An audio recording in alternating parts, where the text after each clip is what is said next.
Want to create catchy pop songs with Suno AI? Whether you're making music for fun, social media, YouTube, or simply exploring AI creativity, Suno AI can generate original pop songs in just a few minutes. In this tutorial, I'll show you how to create pop songs in Suno AI in 2026. So let's get started. First, open the official Suno AI website and sign in to your account. Once you're on the dashboard, click the Create button to begin a new song. If you're new to Suno AI, create a free account before continuing. Next, describe the type of pop song you want to create. Include details like the mood, tempo, instruments, vocal style, and overall theme. For example, you could ask for an upbeat pop song with catchy hooks, bright synths, energetic female vocals, and a feel-good summer vibe. Detailed prompts usually lead to more accurate and creative results.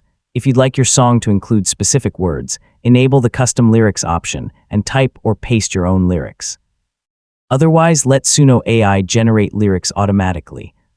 Custom lyrics give your song a more personal touch. After reviewing your prompt and lyrics, click the Generate button. Suno AI will create one or more versions of your pop song. Take a moment while your music is being generated. Play your generated songs and compare the results. If you want a different style, simply adjust your prompt by changing the mood, instruments, vocals, or tempo, then generate another version. Even small prompt changes can create surprisingly different pop songs. When you're happy with the final result, save the song to your library.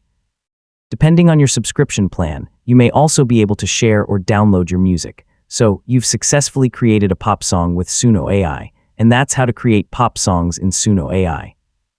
By combining detailed prompts with creative lyrics and experimenting with different styles, you can generate unique pop music in just minutes.